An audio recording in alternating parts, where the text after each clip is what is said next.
Okay, good evening, everybody. I do want to acknowledge, I know we have several guests here tonight for different groups. We will get to you in the presentation mode, but we do have Elizabeth Guzman, who's a senior at Auburn High School, who is part of her, I believe, government class, observing local government. So if we could just take a minute and welcome Elizabeth. Elizabeth, good luck to you.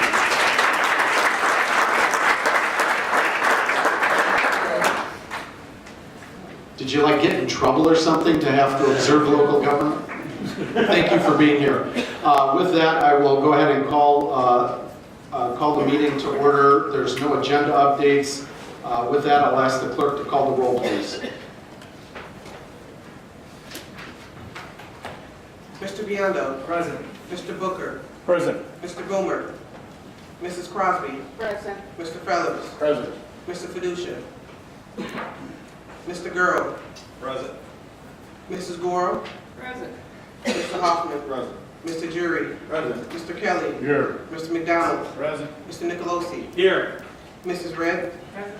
Mr. Salgado. Present. Mr. Schultz. Here. Mr. Tassoni. Present. Mr. Webster. Here. Mr. Westcott. Present. Mr. Wilson. Present. 19 present, 2 absent. I'm sorry, 18 present, 2 absent. Back in line. Thank you very much, Clerk McCall. With that, I will ask everybody to stand and we'll turn things over to Mr. Booker for the prayer and pledge. Thank you. Dear Heavenly Father, we thank you for this day. We thank you for the clothing on our back, the roof over our heads, and the food to nourish our bodies. We thank you for your many continued blessings every day. Father, we ask for your presence here and your blessings, and grant us the wisdom to make the decisions that we make tonight. Father, we ask for your blessings and guardianship for our men and women around the world serving our great country. Father, we also ask for your guardianship and blessings for our local police and fire. In Jesus' name we pray. Amen. Amen. I pledge Allegiance to the flag of the United States of America and to the republic for which it stands, one nation, under God, indivisible, with liberty and justice for all.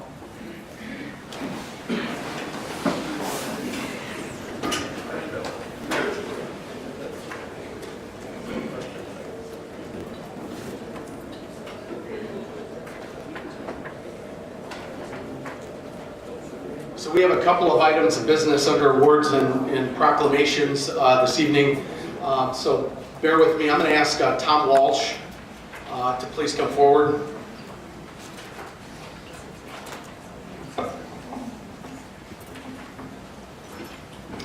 As many of you know, Tom has served at the county for many years now and will be retiring in November. And I just wanted to take a moment getting to know Mr. Walsh here the last almost 2 years.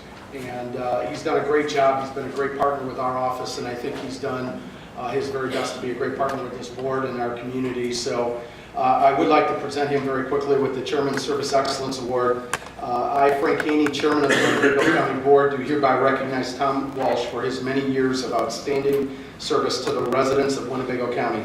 This award recognizes his dedicated professionalism, integrity, and sustained commitment to excellence. Tom Walsh represents the very best values of Winnebago County and our great community. And Tom, thank you very much for your service. Thank you.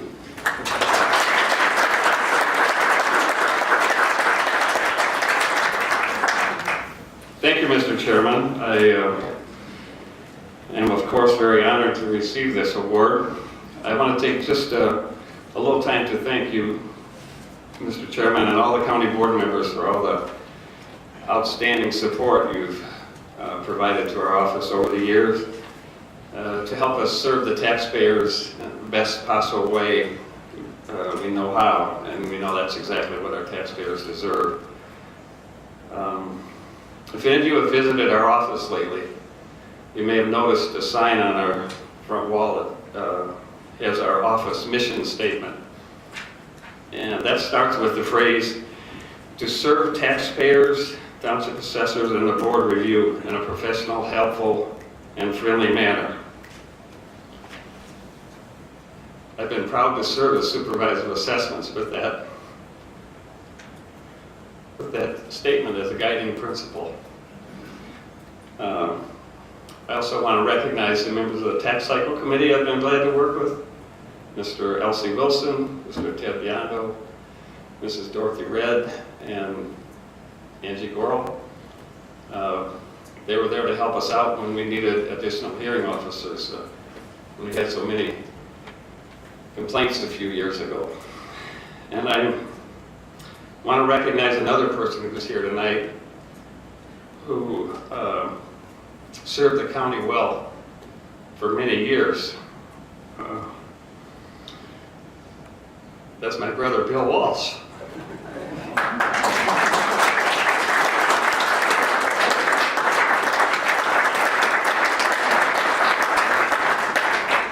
He retired from the county highway department a few years ago, before I started with the county, so there was no overlap for nepotism.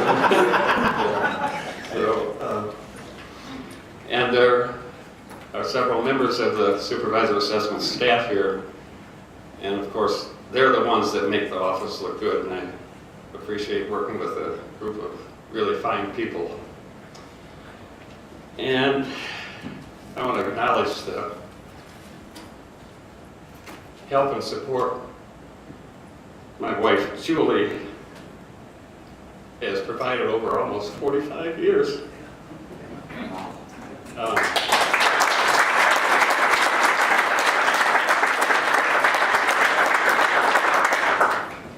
I'd hate to think of where I would have ended up if she hadn't been there to keep me in the right direction. Thank you, Julie. And thanks again, Mr. Chairman, and all the board members for the opportunity to serve.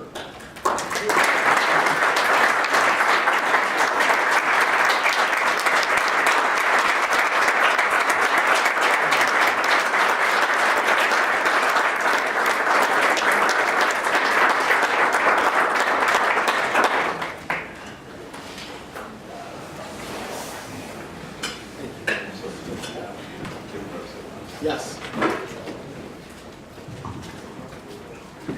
Yes, Mr. Webster. Yes, thank you. Thank you, Tom. I got to say that I've known Tom for a number of years. I've known the Walsh family for a number of years. I think if you live anywhere within 25 miles of Durand, you know the Walsh family. They're very well known. Thing is with Tom is that he conducted that office and his personal life in such a professional manner, and he's been a gentleman in every sense of the word, ever since I've known that man. Thank you, Tom.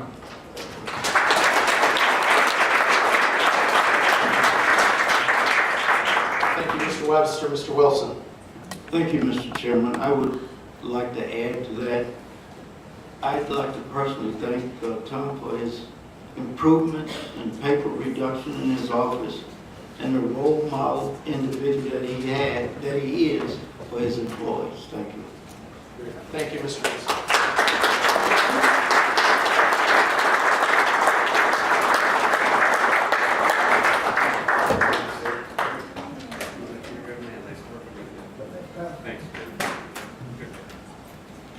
If we were all that nice to Tom, we wouldn't retire. Thank you very much, Tom, and thank you. I see many members of the staff here. Thank you for your time here this evening and for all that you do. Do we have, I do see a few folks, members of GRIA, please come on up. Our second presentation this evening is a proclamation of recognition of Italian American Heritage Month. And I'll read an excerpt of the proclamation, and thank you very much for being here. You guys can come on up here. Whereas the month of October was designated in 1989 as National Italian American Heritage Month by proclamations of the President and Congress as to honor the achievements and contributions of Italian immigrants and their descendants in the United States. Whereas this month also marks Columbus Day as a national holiday observed on the second Monday in October in honor of Christopher Columbus's global voyages and contributions to our country, which was named for the Italian explorer and geographer, Vespucci. Whereas in the 6 centuries since Columbus first set sail across the Atlantic Ocean, countless individuals have followed the course he charted so as to seek a new and better life in America. Whereas due to dire poverty, over 4 million Italian immigrants migrated to the United States between 1880 and 1924. They faced many obstacles and much hostilities and discrimination. Despite living in Louisiana since before the Louisiana Purchase, Sicilians were victims of many atrocities. Whereas Italian immigrants persevered, and today there are over 16 million people of Italian descent in America, making them our country's fourth largest ethnic group. They have helped shape our society and steer the course of our history in countless ways. Now therefore be it resolved, I, Chairman Frank Haney, and on behalf of the Winnebago County Board, do hereby proclaim October to be Italian American Month in Winnebago County. And I urge all citizens, government agencies, public and private institutions, businesses, and schools in the county to recommit our community to increasing awareness and understanding of a number of things related to celebrating our Italian descent in our community. So thank you very much for being here. Thank you.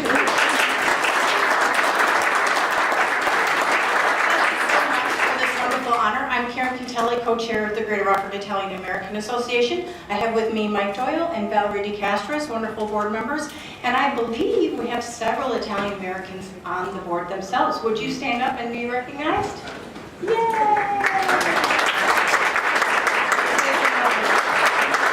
We're taking over the board. No, not really. Thank you again so very much. We appreciate all the support from the county. We're very, very lucky to have such a wonderful support in the community. Thank you again.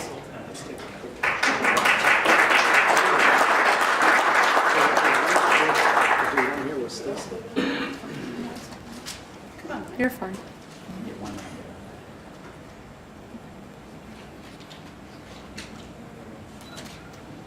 Perfect. It's fine. We're good.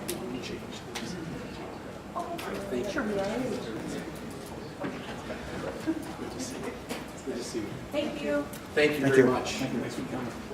At this time, I'm going to ask Representative John Cabello to please come forward. Mr. Cabello.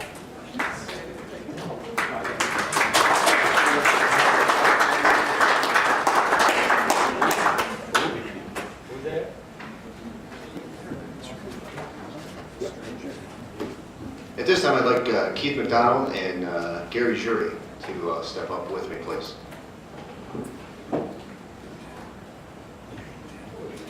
Believe it or not, Springfield can get some things done. And looking at the history of what Gary Jury has done, whether you agree with him or not, whether you like the way he goes about things or not, he is a man that you must respect. He is a man that we all respect. He is a man that I look up to.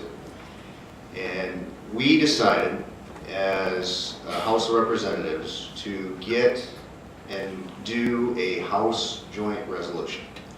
It is something that must go through leadership. It is something that must be voted on. It's not a normal certificate. It is a House resolution. And it is one of the very few pieces of legislation that has gone through Springfield in the last couple of years unanimously.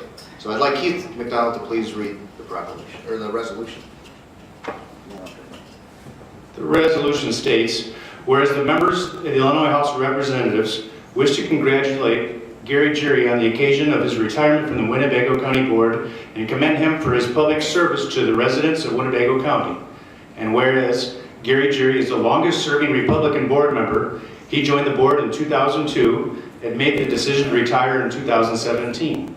And whereas Gary Jury's accomplishments include the extension of Perryville Road across Illinois 173, the rebuilding of Willowbrook Road in Roscoe, the construction of a new jail, the elimination of pensions for county board members. He was a true leader on the Operations Committee, where he served as chairman and a member of the Finance Committee.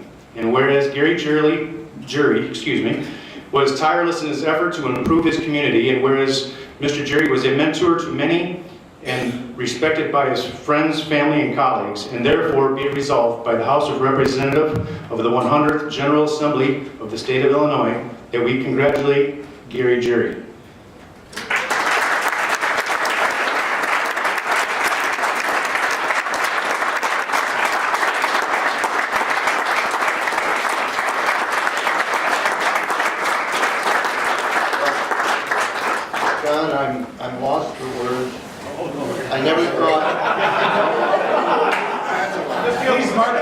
date and time, Gary, is at a loss of words. I would have never imagined in 2000, when I first decided to run, that I'd be standing up here and receiving this award. I want everyone to know that it's been an honor for me to serve all of the people of Winnebago County, not just the people of my district. I performed in what I thought was right, and I always have looked out for the taxpayer. In this business, we have differences, and you should have your differences, but the next morning you should move on and be friends. That's what I've tried to do. I've not tried to hold a grudge against anybody. But I'm honored, and thank you so much, John and Sherman. Thank you. Thank you very much.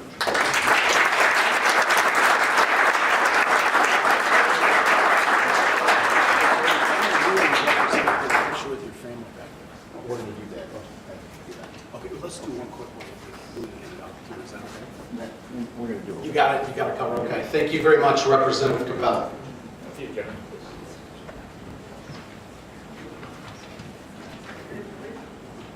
Thank you again, and congrats, Mr. Jury.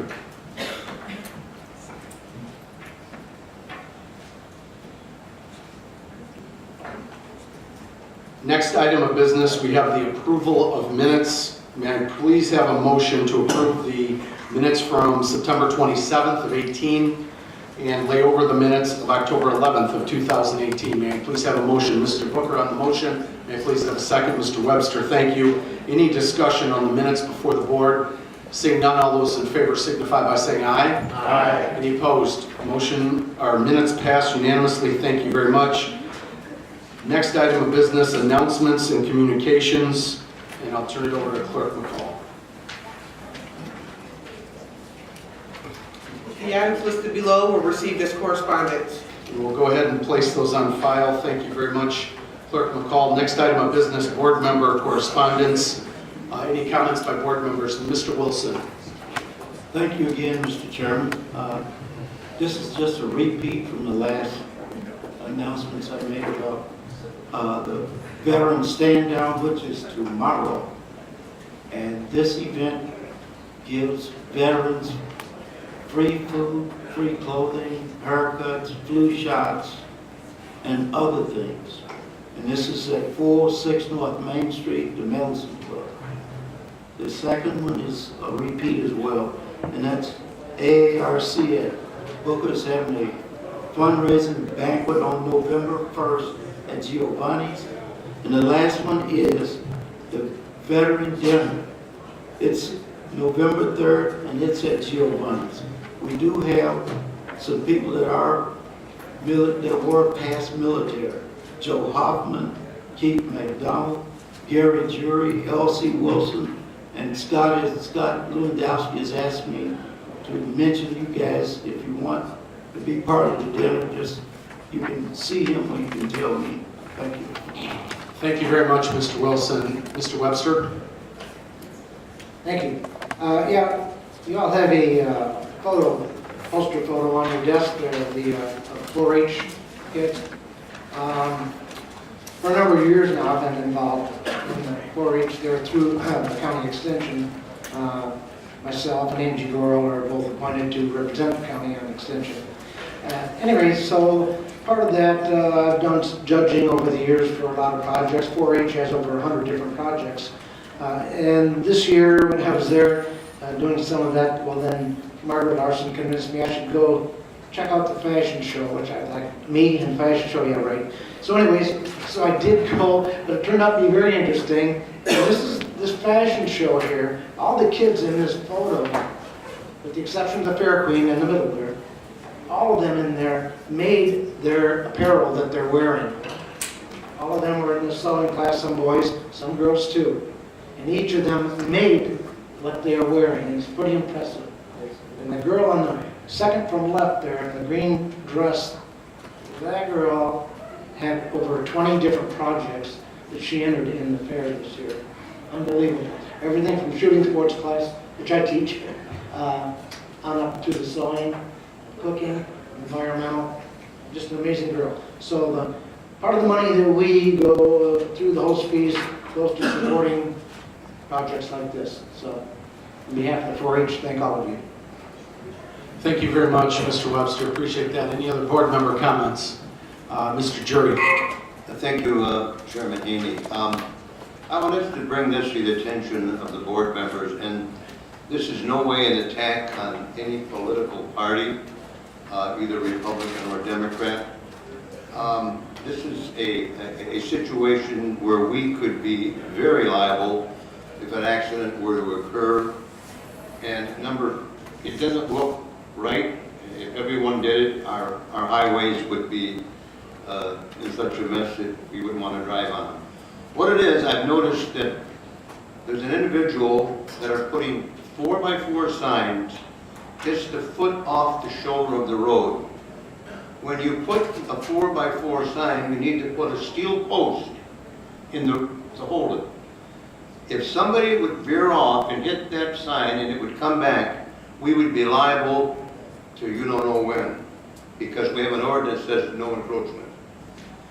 I understand that there is exceptions if people put them back on the back slope.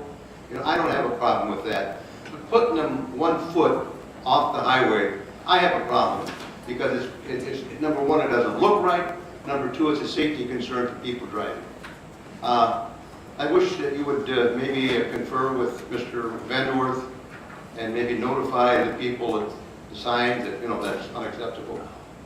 We'll take a look at that, and I think you gave me some locations to take a look at as well where you've seen that be an issue. That is an ordinance, and we will take a look at that. So Either thank you. Republican or Democrat. I mean, who it is, if you know, 4x4 signs, 1 foot off the highway is not acceptable. Thank you very much, Mr. Jury. Mrs. Squirrel.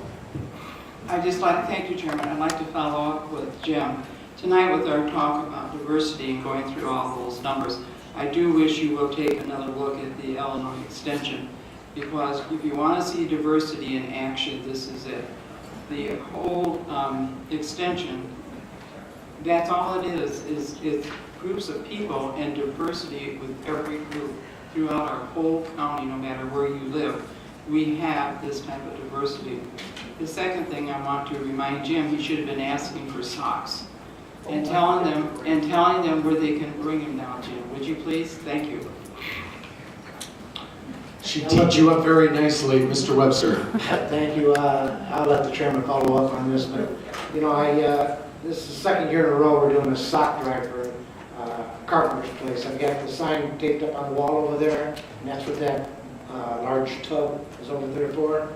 And like last year, we'd like to see that bucket overflowing with new socks for the folks at Carpenter's Place.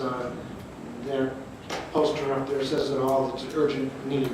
So if you haven't, board members, if you haven't brought some socks in there tonight to fill that bucket up, then we'll take the bucket, we'll put it on the 5th floor in a boardroom if that's okay with the chairman. Stacy will collect any envelopes that happen to be in there with money as well. And then we'll bring the bucket back in at our next board meeting. Yes, sir. And that's when we intend to see that thing overflowing. Thank you. I think you covered it. I agree. We'll come back to that, but I really appreciate the follow-up on that. We can get that overfilled for sure. Any other board member comments, questions? Seeing none, I got a couple quick items under the chairman's report. I think we hit the sock drive. Let's really make a push the next 2 weeks. You will get follow-ups on that. The second, I want to thank Mr. Wilson, Mr. Booker, and Mr. Webster. And if I'm missing anybody, I apologize. This morning, Severson Dells had their annual breakfast. A great organization the county has a long-standing relationship with and has a very positive impact on the community on a number of levels. And really appreciated being part of that, appreciated seeing a number of board members there. One of the things we're going to do a better job of going forward, and it's on me, so my apologies up front, is we're going to make sure we're communicating out things going on in the various districts that we get invited to. Things come in on a regular basis. We almost get overrun with them, but we're going to make sure we parse those out and make sure that board members are aware of things going on, number one, in their district, number two, just as a point of interest for board members. So we're going to continue to work on that. The third is what was already mentioned as well, the University of Illinois Extension. Margaret came in, their executive director, and gave a little overview and update with Mr. Webster and Mrs. Gorel, and continue to be impressed with what they do. They will be inviting our board out at some point in the next couple of months to maybe have lunch or a quick dinner and get a programmatic overview of the ways they're impacting the entire county, not just a portion of it. So that'll be coming forth. We are going to get out the final draft of our strategic plan that the board helped shape. I know we had a retreat. This involved employees, community members, electeds, and a lot of others as well. And I know the board had a good meeting and session on that. There was opportunities to follow up. I think we're ready to go on this. You will get a draft of that in your email next week for review and follow-up. And what I'd like to see is that's something we continue to talk about into the next board and into 2018. The next item that we have is, I think, something that's been an ongoing discussion, is this idea of more reporting out from the department head level. One of the things I think is important is that it's involving more than one department head. I want to thank our department heads under the county board purview are doing a really good job with their transparency reports and being accessible to the board. We want to continue to take steps in that direction, and in talking to a number of the other elected officials, they're game and ready to go. And in the case of the sheriff, I know he's putting together some things to be shared. That will generate discussions and follow-up questions, and then follow-ups on the follow-ups. And I look forward to building a better opportunity at the elected sharing information with the board on behalf of the, representing our community, and that leading to productive, fruitful discussions, so that when we roll into budget time, there's the right marriage of budget service, and we flush a lot of that out heading into the budget process. I know we got a lot of work to do, but I'm looking forward to that process, and we're going to need a lot of help from our board on things you want to see. So it won't be perfect. We're going to build it the right way, slowly over time. So be patient with us, but also I'd ask you to be engaged. Lastly, something we've had a little bit, we just haven't gotten to it, is back last year the board, and thank you for the support, allowed for us to do a review of our finance and HR departments and organization-wide, the impact of HR and finance. That report has been finalized and will be coming forward for discussion in the coming weeks as well. Lastly, the lean process, the much-awaited lean process discussion is being tweaked. The gentleman who did a good job on the process actually had a little bit of a reason he had to step out of the process. Nobody else's fault. He just wasn't feeling well. He's back in action. We're tightening up that report. That will be shared as promised with the board as well. Lastly, you may have seen in the media this week, the Chief Judge, Judge Doherty, followed through on something he said he wanted to look into this year, and I appreciate this. The courts will be doing some process review. They secured a consultant, but they also, I think, found the funding for it through partially, I think, a grant, and then they found the money in their own budget.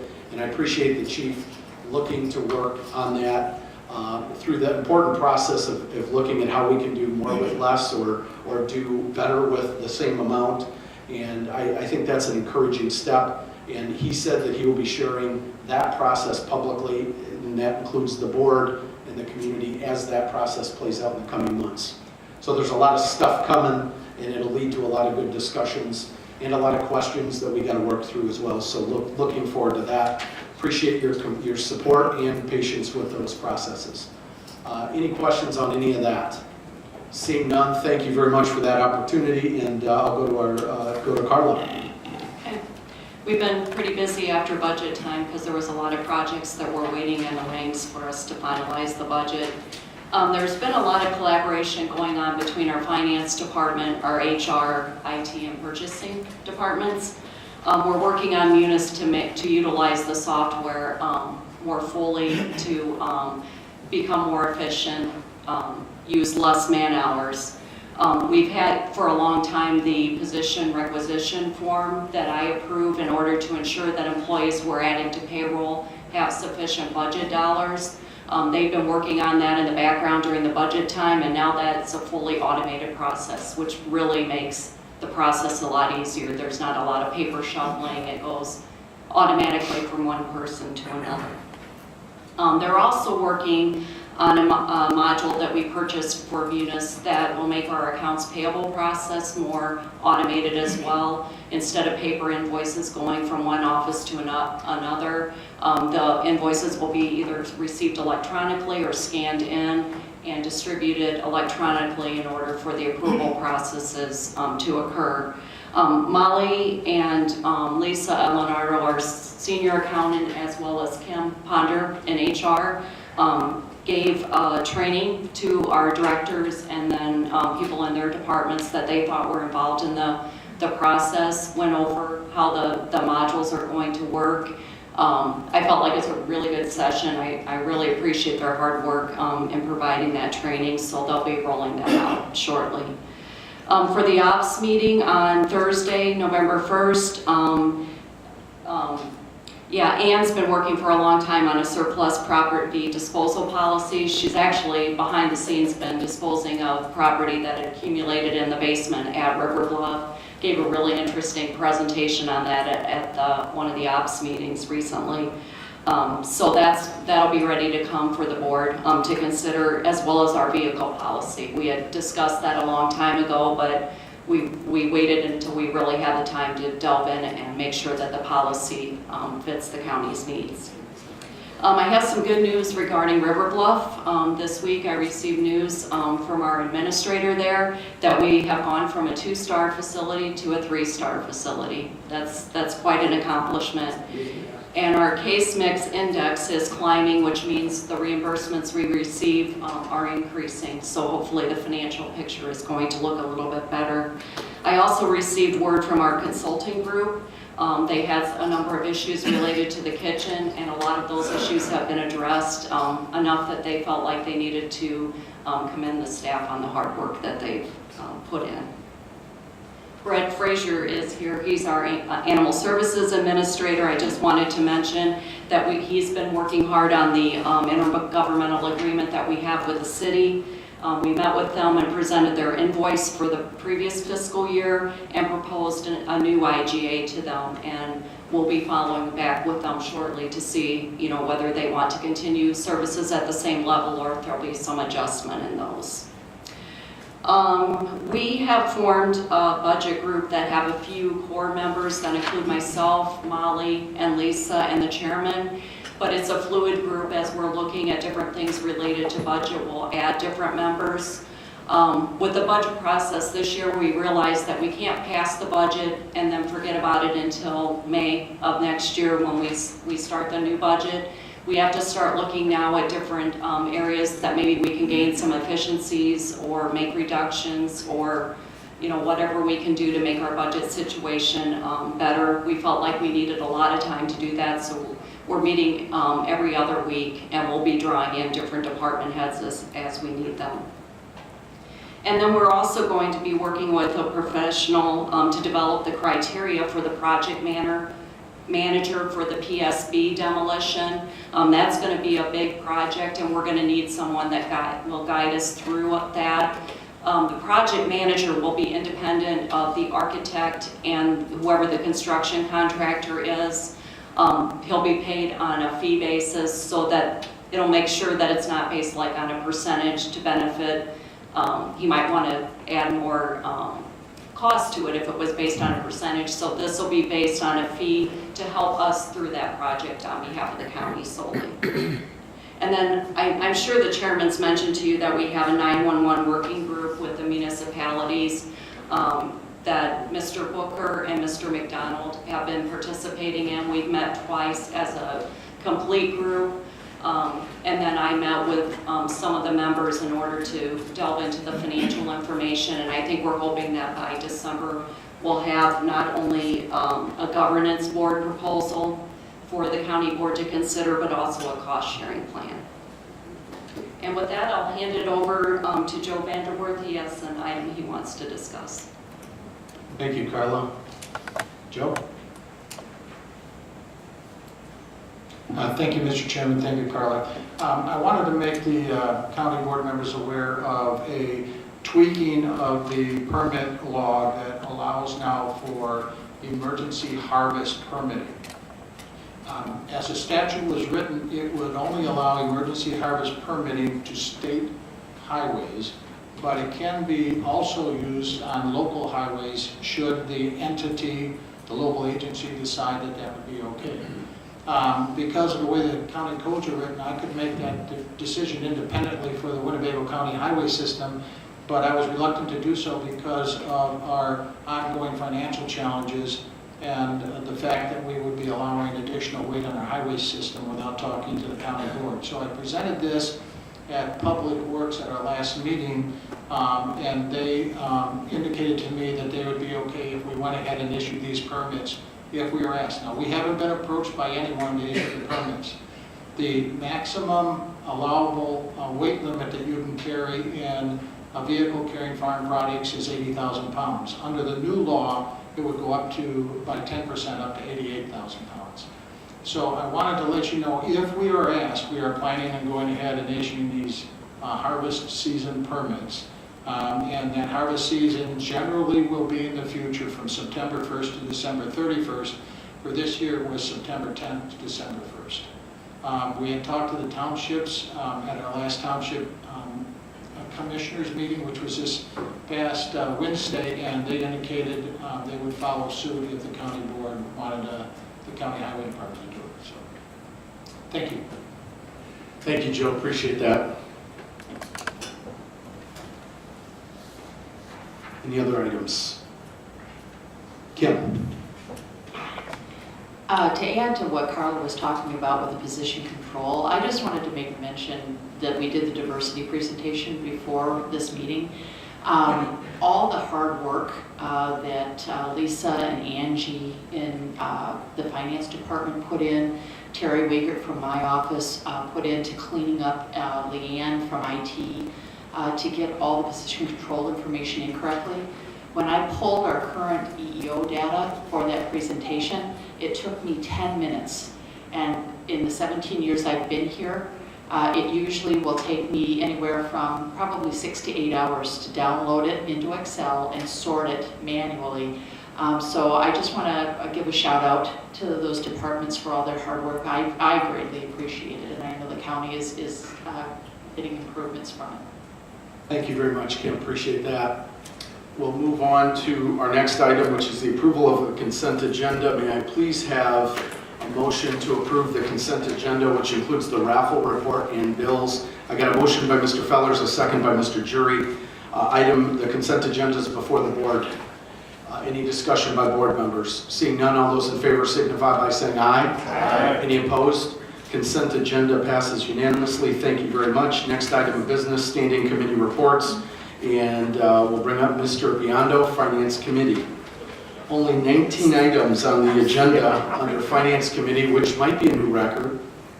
So, Mr. Biondo. You did, Chair? I have a few items. No. I think we want to have just one, maybe two. Thank you, Mr. Chairman. First item for the Finance Committee, the Standing Committee, is the tax levy. I'm going to just take this one by itself. The other ones we'll probably do together. I would like to make a motion to amend the tax levy on the general fund, which was laid over from September 27th, 2018 meeting. Primarily, I want to remove the $200,000 that we added for the growth and make it 160, which is what it is. The 40,000 is actually taxing people more than what we did last year. And the city, the school district, the park district, that's 80-some% of the bill, right? I'm saying 83% of our tax bill is those three people, and we're another pushes it up to 90. So I would just like to move to amend that to remove $40,000.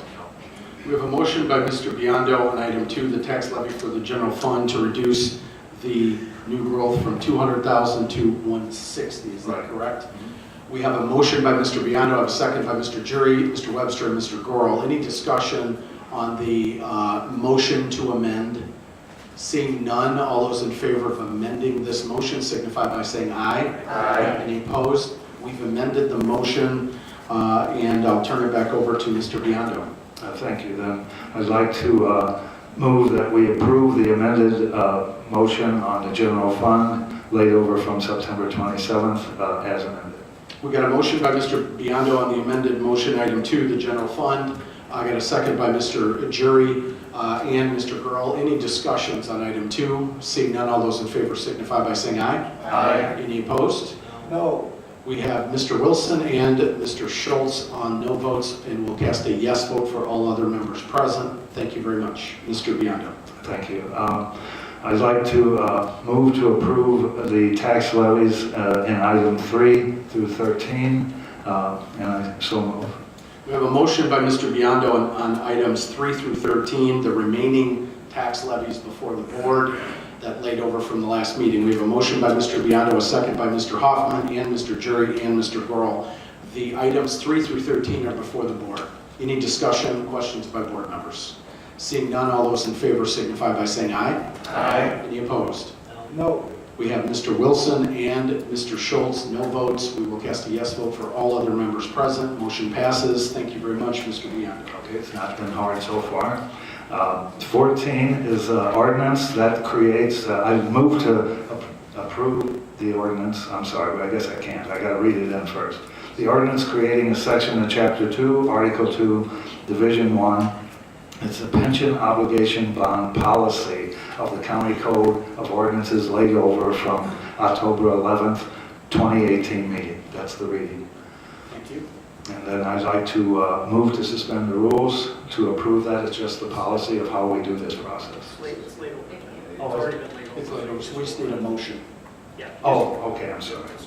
All right, I missed that. A motion to approve the ordinance creating the pension obligation bond policy. Thank you very much, Mr. Biondo. We have a motion by Mr. Biondo on item 14, the ordinance creating Section 2 of Chapter 2, Article 2, Division 1, the pension obligation bond policy of the County Code of Ordinances that has already laid over. A second by Mr. Hoffman. Any discussion by board members on this policy? Seeing none, all those in favor signify by saying aye. Aye. Any opposed? Motion passes unanimously.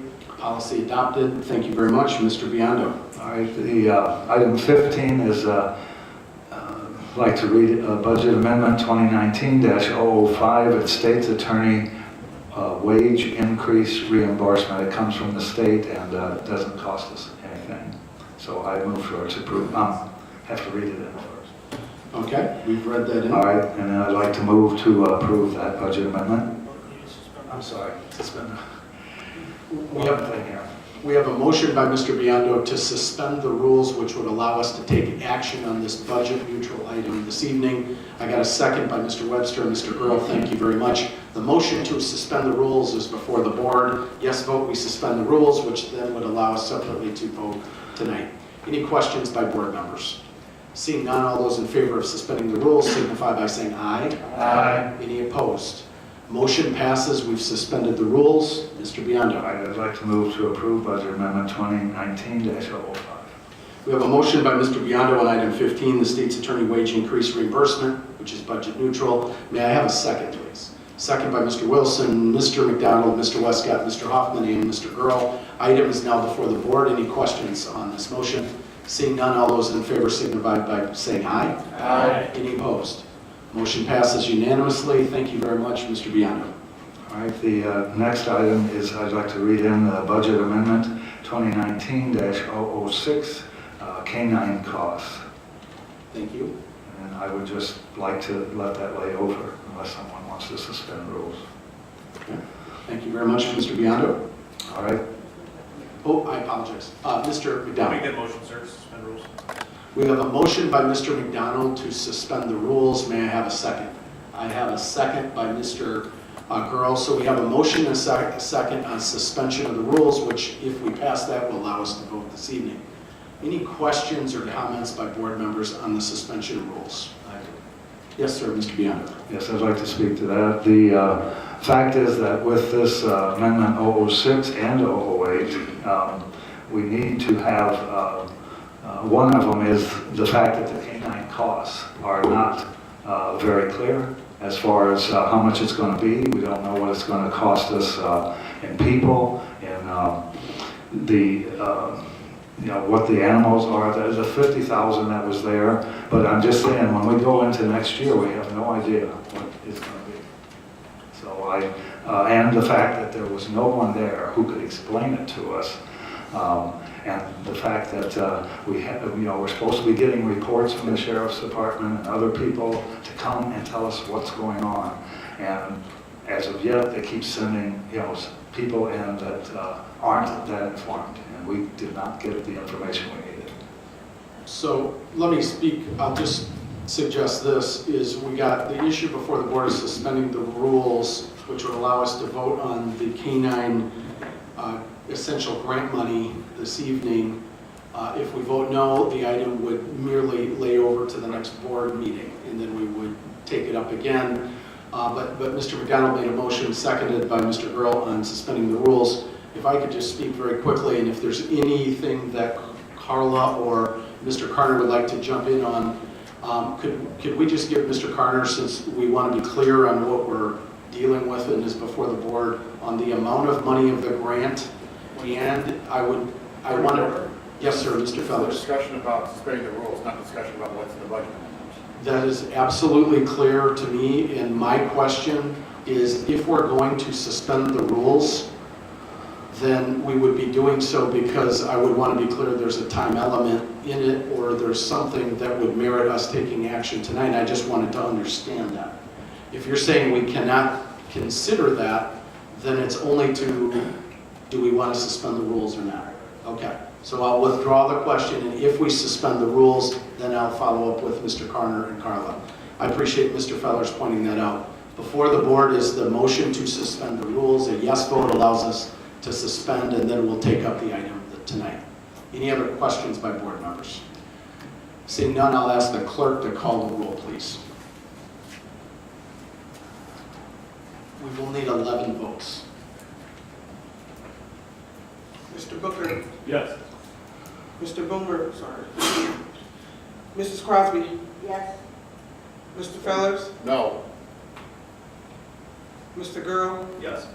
Mrs. Gore, No. Mr. Hoffman, Yes. Mr. Jerry, Yes. Mr. Kelly, Yes. Mr. McDonald, Yes. Mr. Nicolosi, No. Mrs. Red, No. Mr. Salgado, Yes. Mr. Schultz, Mr. Tassoni, No. Mr. Webster, No. Mr. Westcott, Yes. Mr. Wilson, No. Mr. Biondo. No. It's high, it fails. It's got to be 11 Nine, votes. no. 9 yes, 2 absent. It has to be 60% of those Yes. present. Motion to suspend the rules fails, so it will lay over for 2 weeks. That's all that will happen. We'll bring it back in 2 Right. weeks. Exactly. And thank you very much for the clarification there. Mrs. Gore, want to follow up? Thank you. I do hope when they come back in 2 weeks that we do have a budget on this and we know exactly what we're spending on. That would have been nice if we had had that tonight. I think more of us would have voted for it rather than against it. Thank you, Mrs. Gorel, and I do believe the question specifically related to cost is not about the cost of acquiring the animals, it's the future potential costs related to the folks looking after and working with the animals, and we'll make sure we're clear on that. Appreciate that, Mr. Biondo. Okay, thank you. Item 17, Budget Amendment 2019-007, Abuse in Later Life Grant. It's the reading. We've read that in, thank you. All right, and then I would like to make a motion to suspend the rules to approve that, because it's also a non-cost item, I believe. We have a motion by Mr. Biondo on item 17, which is the Abuse in Later Life Grant, budget neutral. We have a motion to suspend the rules. I'm sorry, I apologize. Motion to suspend the rules by Mr. Biondo on item 17, the Abuse in Later Life Grant, a second by Mr. Fellers and Mrs. Red. The motion to suspend the rules is before the board. Any questions by board members before we take the vote to suspend or not? Seeing none, all those in favor of suspending the rules signify by saying aye. Aye. Are there any opposed? Motion passes. We've suspended the rules. Mr. Biondo. I'd like to make a motion to approve the budget amendment 2019-007. We got a motion by Mr. Biondo on item 17, the abuse in later life grant, a second by Mr. Wilson. Item is now before the board for action this evening. Any questions or comments by board members? I believe Mr. Biondo did accurately say this is a budget neutral. Yes, it is. Thank you very much. Any other discussion? Seeing none, all those in favor signify by saying aye. Aye. Any opposed? Motion passes unanimously. Thank you very much. Mr. Biondo. All right, budget amendment on item 17, budget amendment, 18 for 29-008, administrative secretary replacement for sheriff. I would like to lay that over for 2 weeks also. Okay, we've read that in, and we have that before the board, and that will come up in 2 weeks. All right, and then next is the number 19 is the ordinance providing for the issue not to exceed of $17 million for general obligation bonds for the IMRF pensions. And we have further explanations too, I guess. Yes, I'll go to Carla on that. Thank you, Mr. Biondo. Carla? Yeah, we have representatives from Baird and Spear here to present on this item.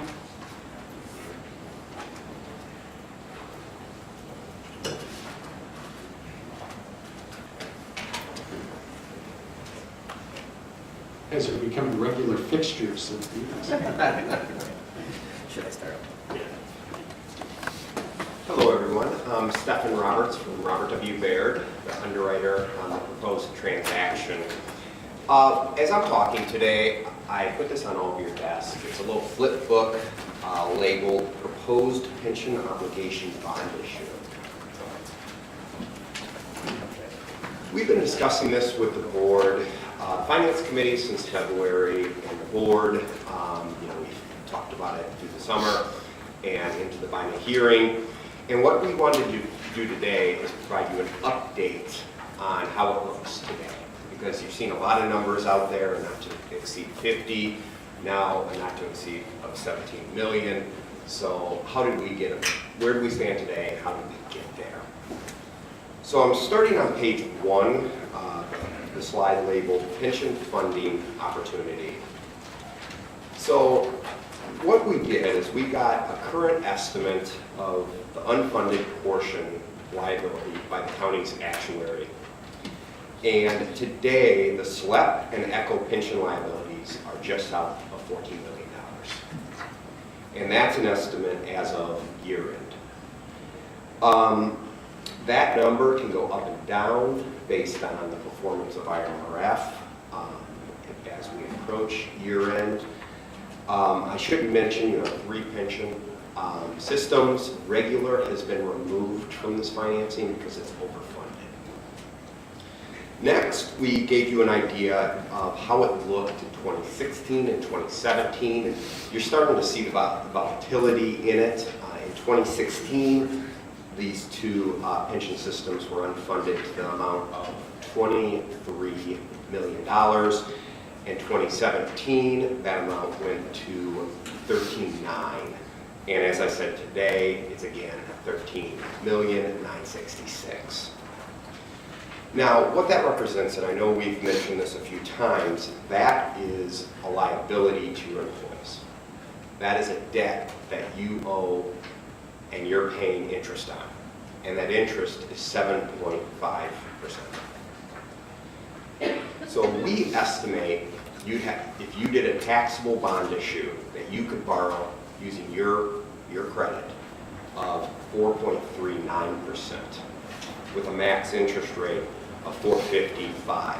And in the parameters ordinance that you're considering today, we have a maximum interest rate of 6, so this is something that. So what that does is introduces expected savings.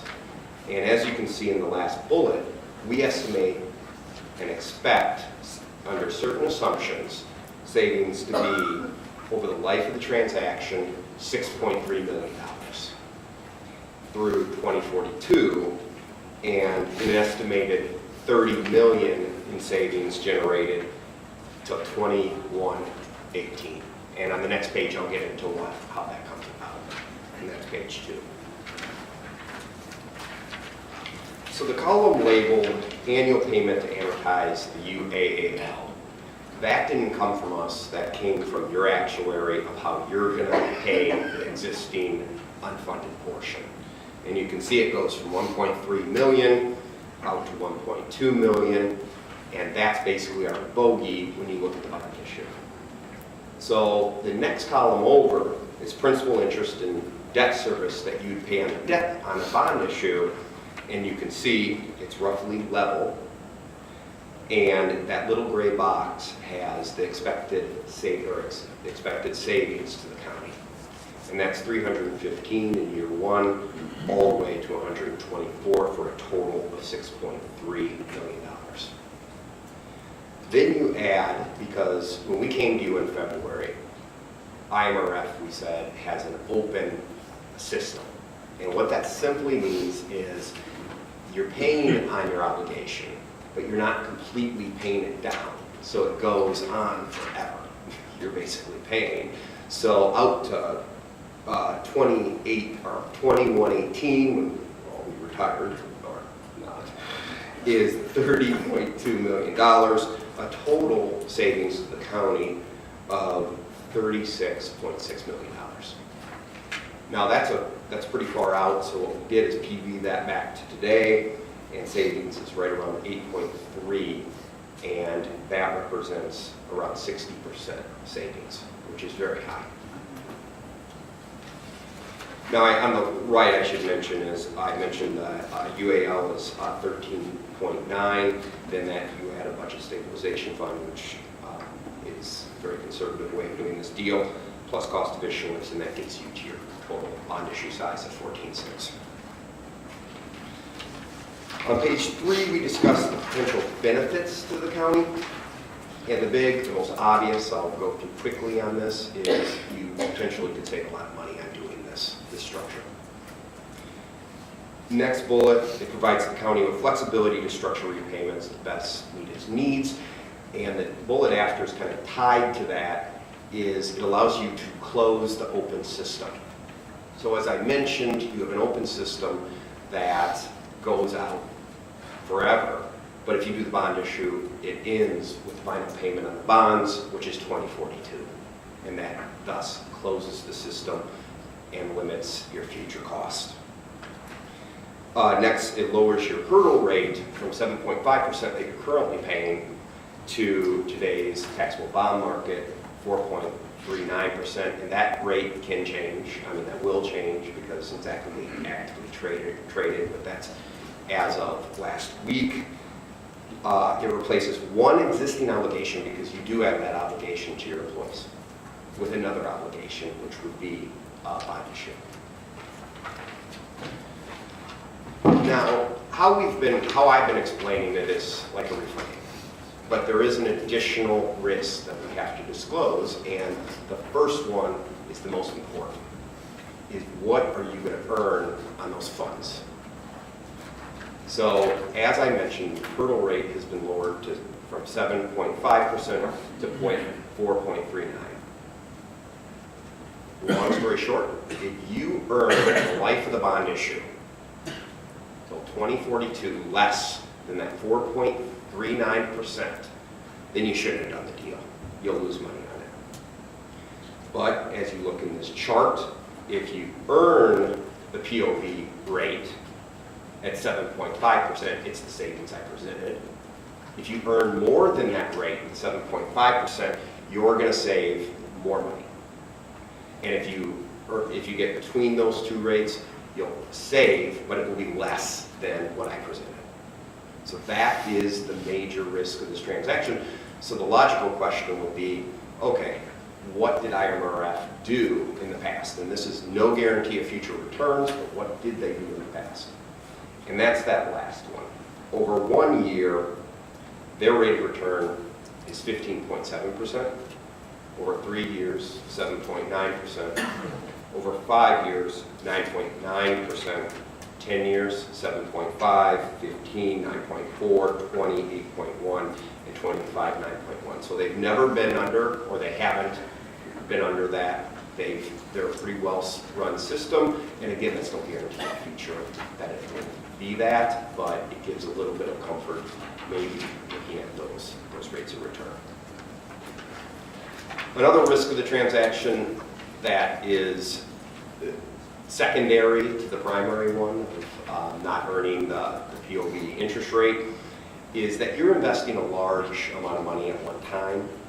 So you saw what's happening to the stock market, and a lot of people question what does that mean, but it's somewhat mitigated because you're buying a pro rata part of IMRF, which is a $41 billion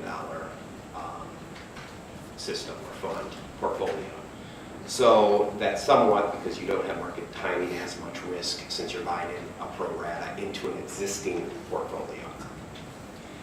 The POBs, the taxable bonds, are hard liabilities. And pension payments can sometimes, in the past, be considered soft liabilities. I would argue now with funding requirements from the state that both are hard liabilities.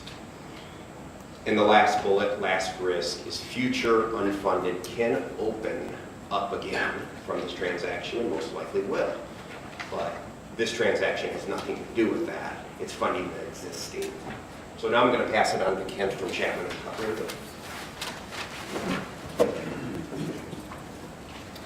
Thank you.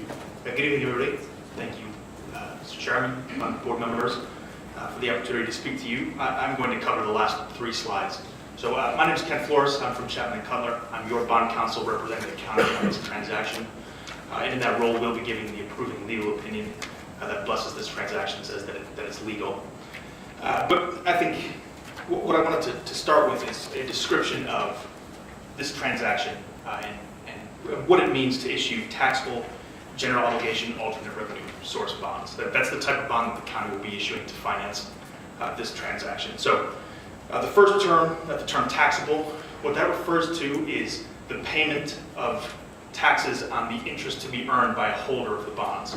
So because you are a unit of government under the federal tax code, you have the ability to issue tax-exempt bonds, but you can only issue them for certain specified purposes.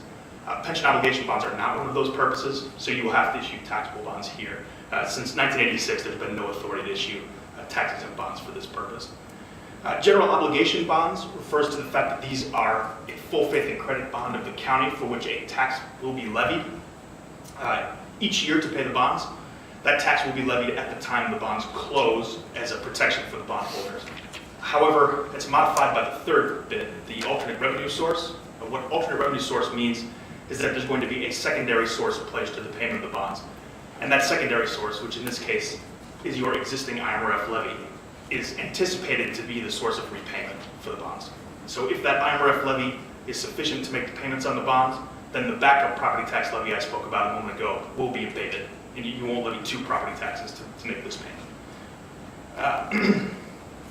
And the ordinance provides some parameters for how that abatement would occur each year.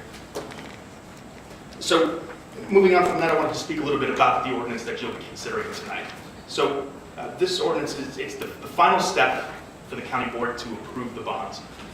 And what this ordinance does, we refer to it as a parameters ordinance. What it does is it delegates the authority to issue the bonds to the county board chairman and to the county administrator. And they have the authority to issue the bonds, but only within the certain parameters that are set forth in this document. And if you look at slide 7, that's a list of some of the key parameters here. So 17 million is the max par amount. If they want to issue bonds in excess of 17 million, they have to come back to this body. Same thing with the maximum par amount in a year cannot exceed 1.3 million. The maximum coupon rate is 6%. I guess Stefan mentioned a second ago, they expect that the rate would be between 4.5% and 5%. They can go up to 6, however, without coming back to this body. Principal payments will be due on December 30th. You will pay interest semi-annually on June 30th and December 30th. And the final maturity, the latest that these bonds can go out without coming back to the county board, is December 30th of 2043. Final slide, slide 8, the use of the bond proceeds. So as Stefan mentioned, we're only going to fund 2 of your three IMRF plans, the SLIP plan and the ECHO plan. 12 million of the 17 million is dedicated to funding the SLIP plan. Again, that's a not to exceed amount, no requirement to issue up to 12. And those proceeds on the day of the closing of the bonds will be paid directly to the IMRF. They won't flow through the county. Same thing with the ECHO plan, up to 5 million will be paid to the IMRF on the day of closing. And then the third item to be funded is the budget stabilization fund. What the stabilization fund allows you to do in any year in which you have a return on investment that is that's worse than expected, the county board has the authority to tap into this fund, which is going to be in an amount not to exceed $600,000, to offset some of your additional costs to IMRF as a result of that. And it's just an option, doesn't happen automatically. County board has the authority to do that or to not do that. So with that, I think we can take any questions that you have. Yes, Mr. Biondo. Yes, if the interest rate goes up between now and 2042, does that affect this at all? Because the rates could go up, and I think we're doing this because we get the 4.39 versus the 7.5. What if it goes up, to 5 or 6? Yeah, if we're talking interest rates on the bond issue, Right. when this deal is priced and a bond purchase agreement signed, which will be this year, and we're estimating, I think, the timetable for December, rates are locked. Right. They're the life of the bond issue, they don't change. That would be, if, let's say we priced it today, it would be, the average would be 4.39 over the life of the deal. But if the chairman and the administrator, they have the authority, then we don't issue them all at once. They're all in $5,000 denominations. We send them X number out there, and then if we, it will stay at that interest rate regardless of when it's issued. We'll issue it in December, those rates are set. Right. So after that, to you, the interest rates are set. To investors in the secondary, it can change based on prevailing market indication. But to you, those rates would be set. I should have also mentioned that the delegation only exists until the time that the reorganizational meeting of the board following the November election is set. So it's a brief delegation. And we also don't have to, even though we do this and the bonds and all that, we still don't, just voting tonight, we don't finalize it totally yet, right? That's correct. You don't finalize the sale of the bonds. However, the county board does not have another opportunity to consider it. It would just be up to the chairman and to the administrator. I just want to get that out too. Just a point. Oh, thank you, Mr. Biondo. Anything else? I didn't mean to cut you off. I apologize. Just to be clear, because we have a board reorganization, essentially we have a new board effective December 3rd, then we would have to execute our part of it before that date. Not by the, am I saying this correct? So what you'll have to do is you'll have to execute the bond purchase agreement. So the bonds will have to be sold by that date. The bond issue could be closed after the reorganization. But on the day of the sale, the day the bond purchase agreement is signed, that's the date that the rates are locked. Understood. So, Okay. Just wanted to make sure. Thank you. Yes, Mr. Webster. Yeah, thank you. Thank you. I know that maximum maturity date is December 30th, 2043. That's 25 years down the road from now. Every 2 years, we have a new makeup of the county board. In that 25-year span, are you guys going to be there to monitor this thing all through it? And then 25 years from now, I probably won't be sitting here, but are you going to be here to give us the update of what's happened? He's the youngest one, yes. Yeah, we won't be here. I guess that's what I'm asking, and for lack of a better term, for the next 25 years, are we in business with you guys? You going to be holding our hands? right. We'd like to continue to work with the county, of course. With respect to our role in the transaction, our role is to issue the approving opinion at the time the bonds are issued, at which point our role with this transaction would cease. And the proceeds that you're going to put with the IMRF will be invested by the IMRF. So the IMRF will take over the money. They will take care of all the investing. The county board does not have control over how that money is invested, other than it, of course, has to be invested in accordance with the statute. Okay, thank you.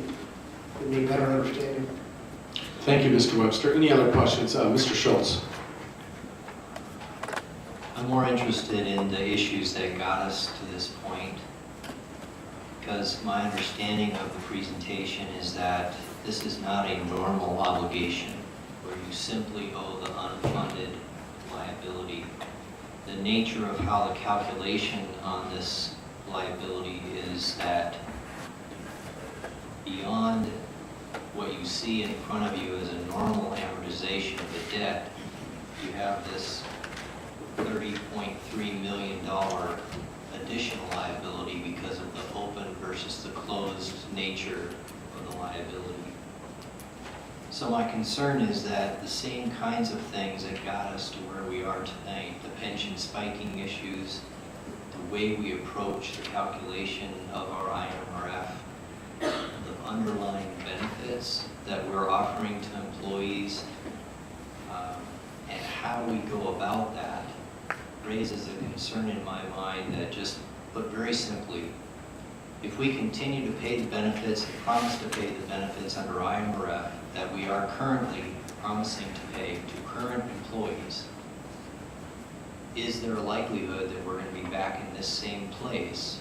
Or are we managing our liability in such a way on an ongoing basis that the benefits that our current employees are going to be earning over the next period of years is such that we will be able to make the current payments on an annual basis, we will not fall behind, and so we will not likely get ourselves back in this situation. Is that clear?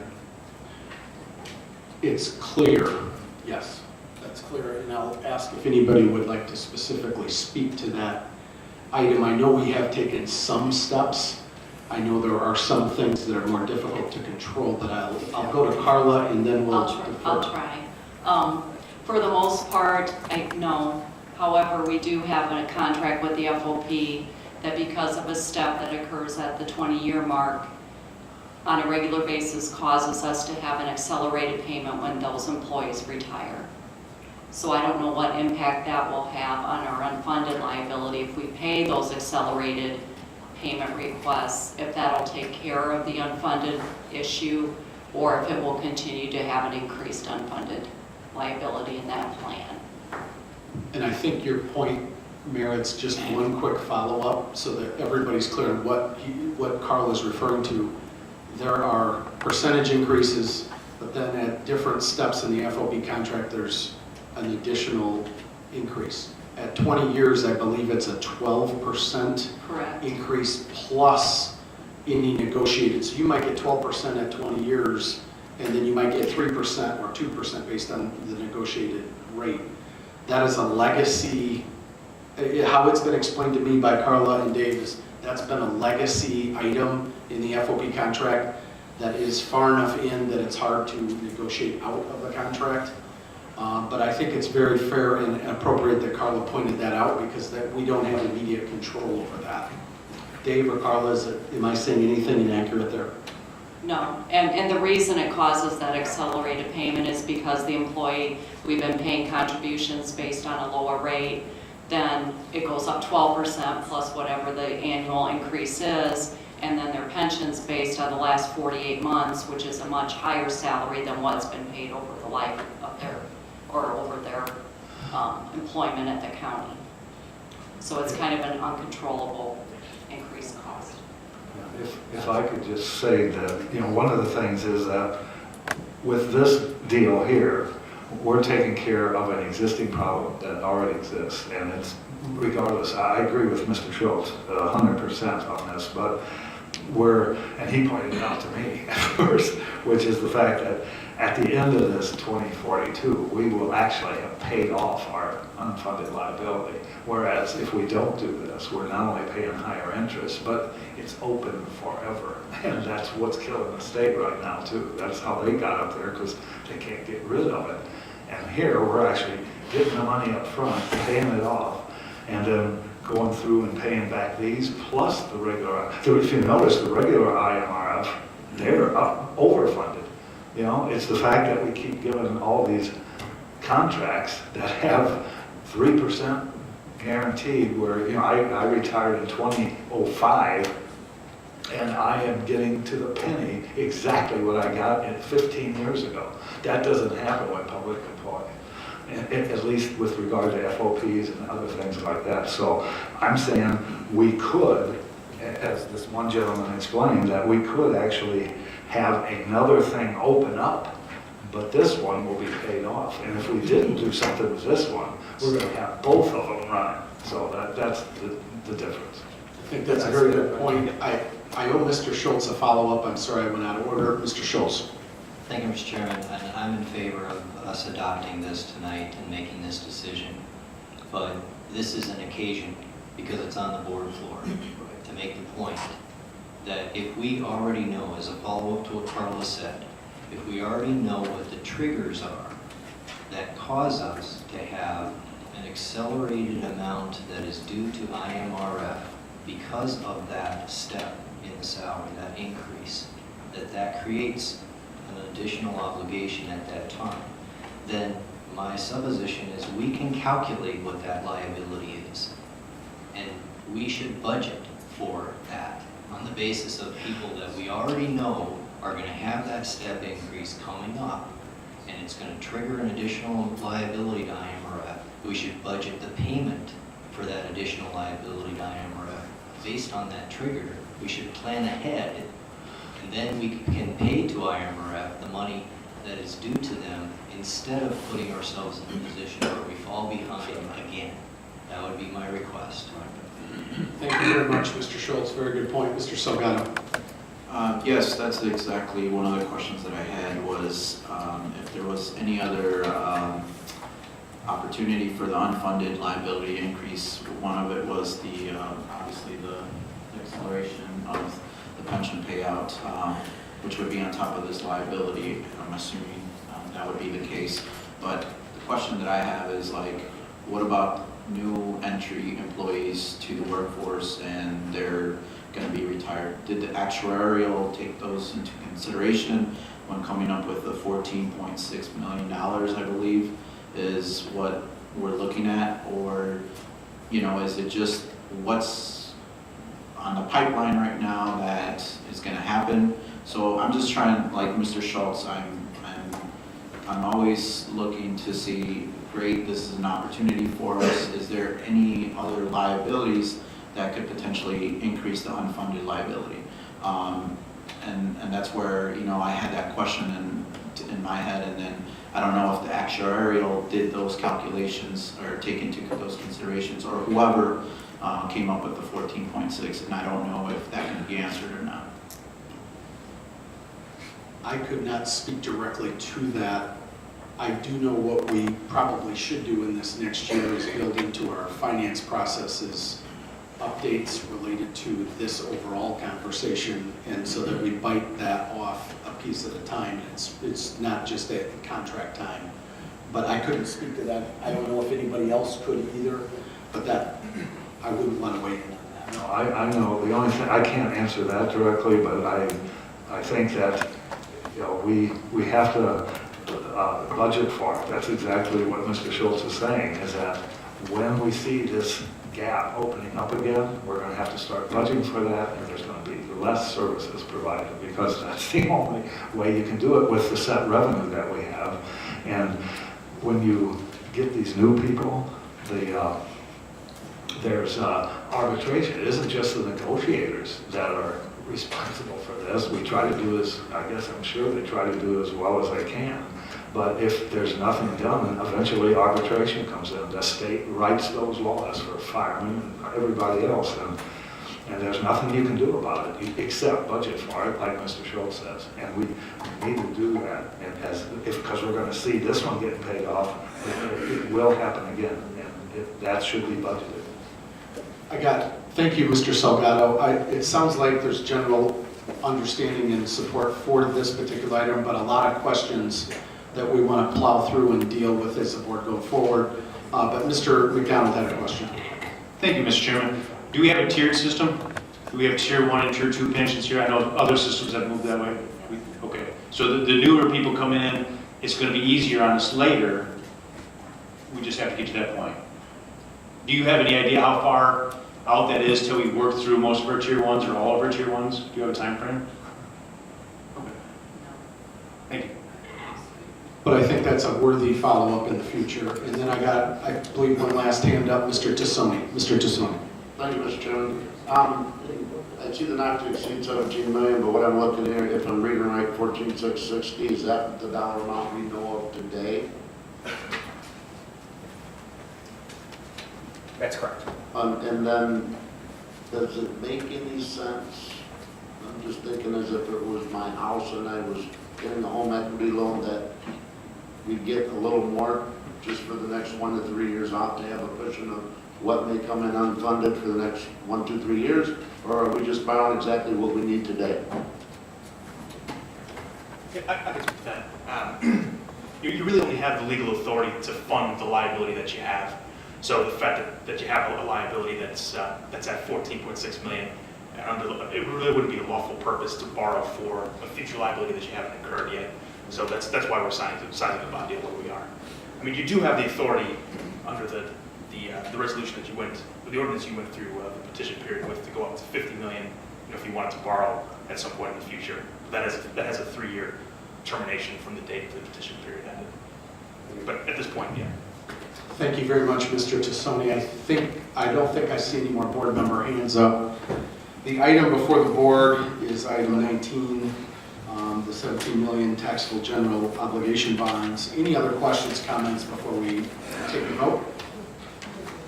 We need to move. Oh, I guess we got to make the motion and Yeah, not do that. Sorry, I lost track of the process there. Mr. Biondo. Yeah, it'd be really great if we could borrow more, then we could go into arbitrage and, make some money. That's why they don't let us do it. Anyway, so I'd like to move that, first to, I gotta read it, ordinance providing to not exceed 17 million. I'd like to, that's the read in, and then thank you. And then I'd like to move to suspend the rules because I think it is, a good way to go. At least get rid of the debt we have here. I won't be around 2043 unless I'm 99, so. So we have a motion by Mr. Biondo to suspend the rules and then allow us separately to vote this evening. I got a second by Mr. Webster. Thank you. The item before us is to suspend the rules. Any questions by board members? Seeing none, all those in favor of suspending the rules signify by saying aye. Aye. Are there any opposed? Motion to suspend the rules passes unanimously. Mr. Biondo. Okay, thank you. Make a motion then to approve the ordinance. We got a motion by Mr. Biondo on item 19, the 17 million taxable general obligation bonds. May I have a second? Mr. Hoffman, thank you very much. Item is now before the board. Any discussion by board members? Seeing none, all those in favor signify by saying aye. Aye. Any opposed?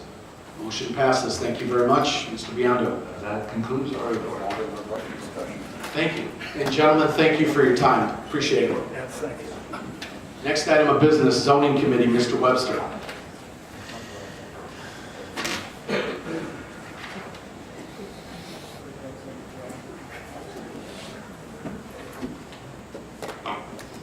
Thank you. Zoning committee has 4 items before you this evening, 3 of which will definitely be in for first reading. They're all in for first reading. Perhaps one we may suspend on. For the record, number 1 is Z1418, that's a map amendment. Number 2 is Z1618, a map amendment.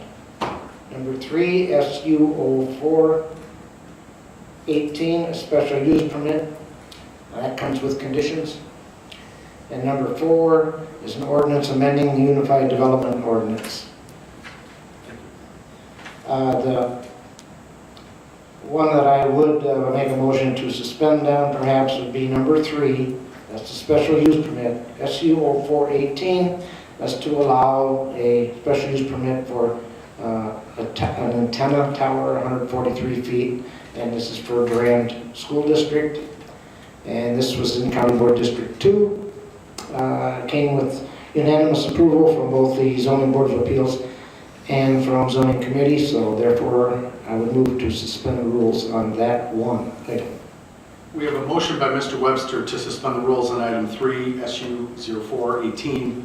A second on suspending the rules by Mr. Kelly, Mr. Fellers, Mrs. Gorel.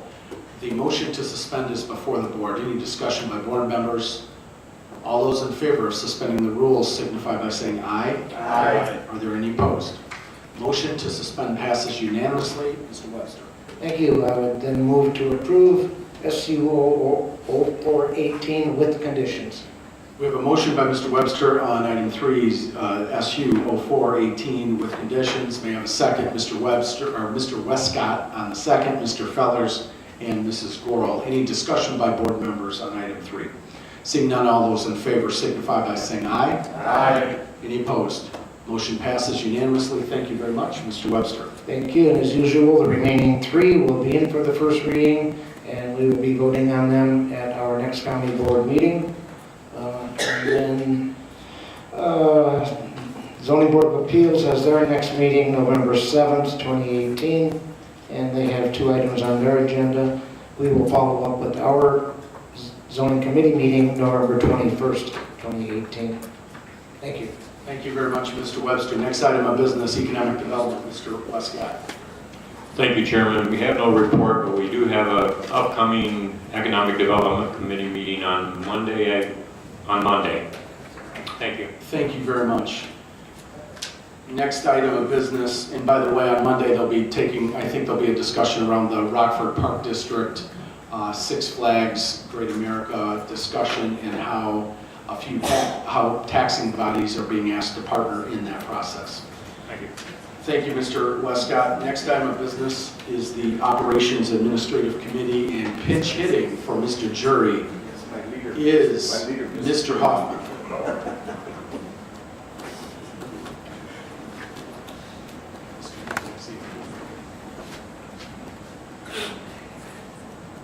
Okay, thank you.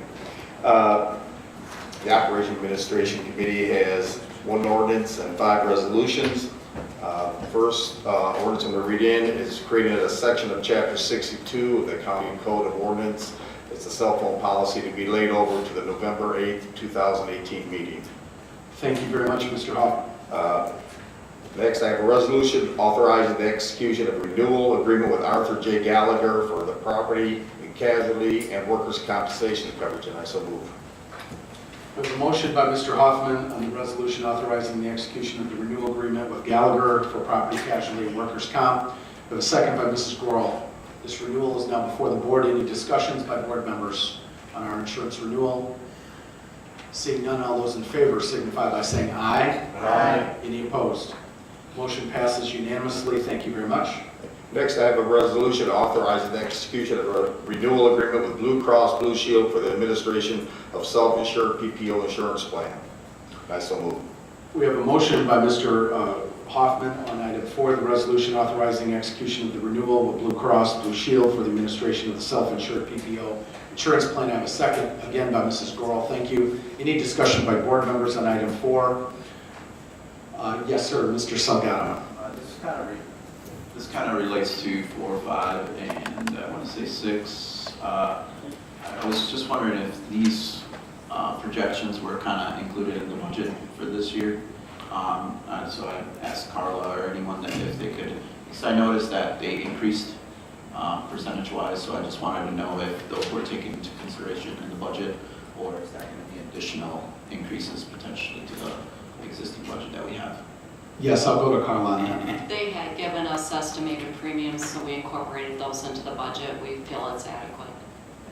Thank you very much. Good question, and thank you, Carla. Any other questions by board members? Item 4, the Blue Cross Blue Shield item before the board. Seeing none, all those in favor signify by saying aye. Aye. Any opposed? Motion passes unanimously. Thank you very much, Mr. Hoffman.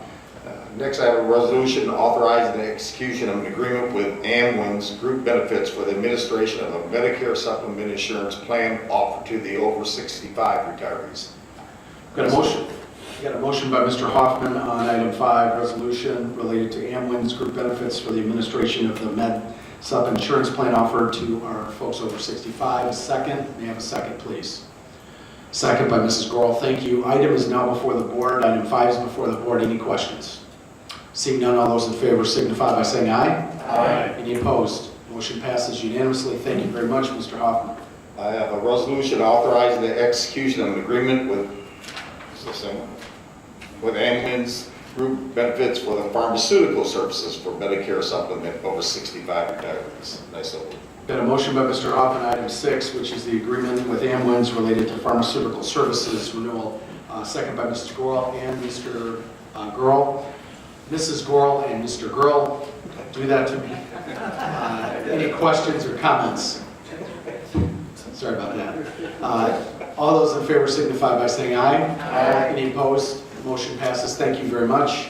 Mr. Hoffman. Fine. I have a resolution authorizing the execution of a renewal agreement with Northern Illinois Health Plan for third-party administrator benefits of administration for self-assured POS and PPO assurance plans. And I so move. Got a motion by Mr. Hoffman, item 7, resolution regarding the execution of renewal of Northern Illinois Health Plan for third-party administrator benefits administration for self-insured POS and PPO insurance plan. Second by Mrs. Gorel. Any discussion by board members? Seeing none, all those in favor signify by saying aye. Aye. Any opposed? Motion passes unanimously. Thank you very much, Mr. Hoffman. That's all I have. Thank you, Mr. Hoffman. Next item of business, Mr. Kelly, Public Works Committee.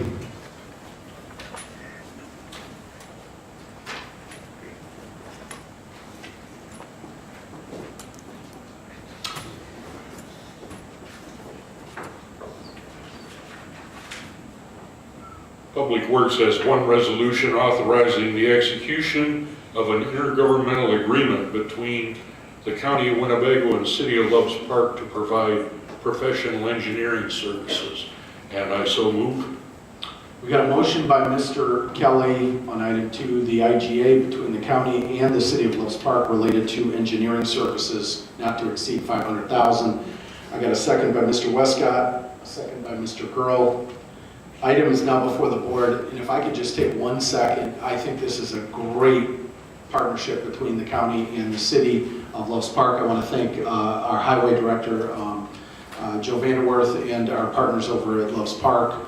I think it's kind of a good government move. We're finding capacity in the system, and I think it's a win for both sides. So thank you very much. I know you and your team put a lot of time into this, Joe. Just to clear up a little confusion on the agenda, it's a cost $500,000. That's not the case. It's the $500,000 is the City of Loves Park's not to exceed. This is revenue coming to the Highway Department. Okay, I already moved the motion. Yep, we got the item before the board. Any questions by board members? Seeing none, all those in favor signify by saying aye. Aye. Are there any opposed? Motion passes unanimously. Thank you very much, Mr. Kelly. That's it. Thank you again, Joe. Good job on it. Next item of business, Public Safety Committee, Mr. Nicolosi. Thank you, Chairman. Your Public Safety Committee has 2 items on the agenda. The first is an ordinance amending Chapter 14 of the Winnebago County Code, Animal Services Administrator Authority to modify fees. This was laid over from October 11th at the 2018 meeting.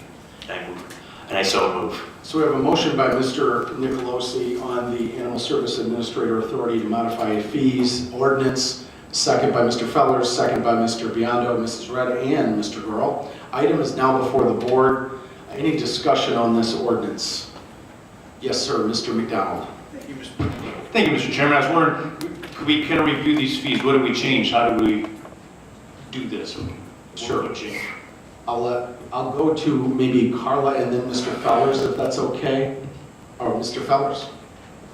Sure. Thank you, Mr. McDonald. We are basically, 6 months ago when we gave the county administrator the authority to temporarily lower fees for clear the shelter events. I think that was a one-time. That was a one-time, right? It was a one-time. This is so that we can do it on multiple occasions. It's not changing the fees to adoptions, overall structure, any other fees. It's just so that the administrator can have like the event this weekend where we're clearing the shelter of all the cats and all those types of events. It actually will be Brett Frazier, our Animal Services Administrator, can waive or modify fees. And then he'll give a report to me monthly on the fees that he does waive. Gives him a little more flexibility to get animals out of the shelter to keep costs down. So there's a potentially a financial benefit as well as a social benefit on the diversion piece. Thank you very much. A follow-up, Mr. Fellows? Just to add some clarity to this, when this came before the committee, there were fee changes originally in that, some fee increases.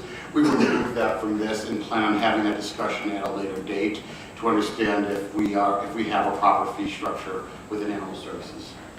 Thank you. Any follow-ups? Seeing none, all those in favor signify by saying aye. Aye. Are there any opposed? Motion passes unanimously. Thank you very much, Mr. Nicolosi. Thank you, Chairman, and I just want to remind you, if you were on the Public Safety Committee, that you need to sign this, so it is unsigned.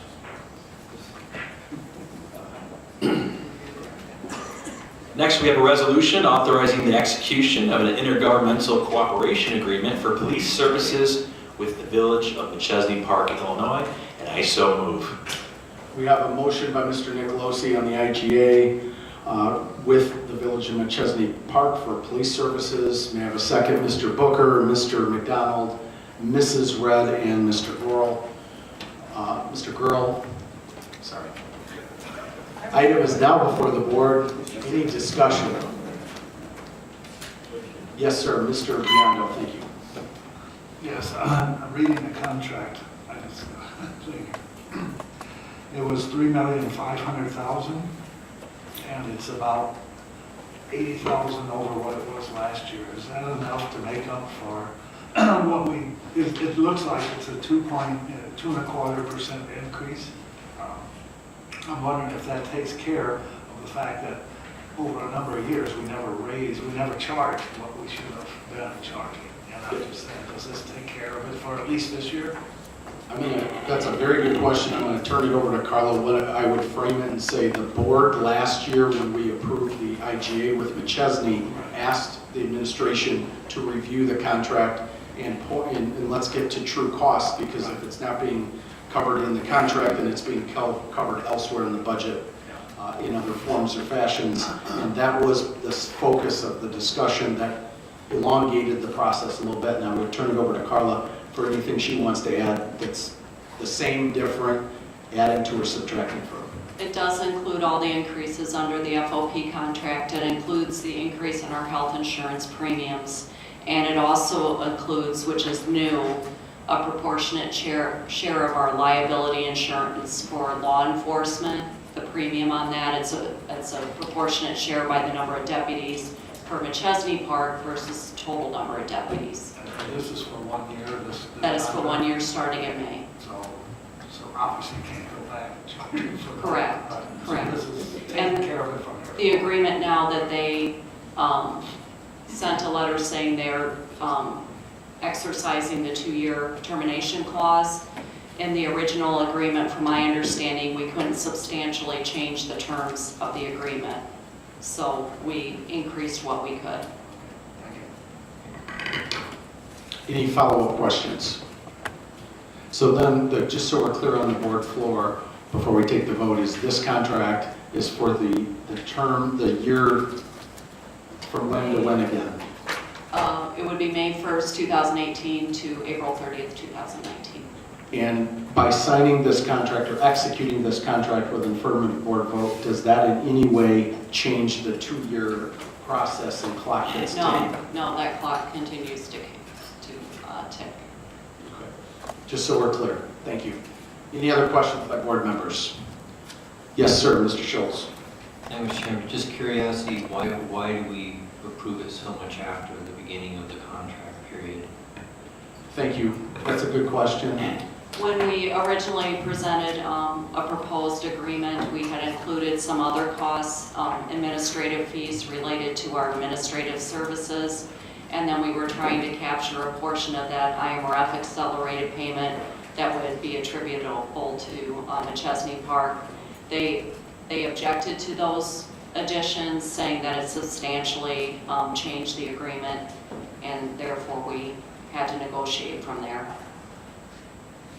And so in those discussions, obviously, it took time. There were movements on each side back and forth, changing some of the terms. Okay, thank you. Thank you, Mr. Schultz. Mrs. Crosby. Can we suggest you start a little earlier? so we don't run into that wall. That'd be good. So basically tomorrow. I think that's a fair point. Thank you, Mrs. Crosby. Any other discussion on the IGA before the board, the McChesney Park Sheriff's contract? Seeing none, all those in favor of approving the contract signify by saying aye. Aye. Are there any opposed? Motion passes unanimously. Thank you very much, Mr. Nicolosi. That's all we have. Thank you very much. Thank you, Mr. Nicolosi. Next item of business, unfinished business. Seeing none, any new business? With that, I'll take a motion to adjourn. Got a motion by Mr. Feller, second by Mr. Wilson. All those in favor signify by saying aye. Aye. Have a good evening. Thank you, everybody.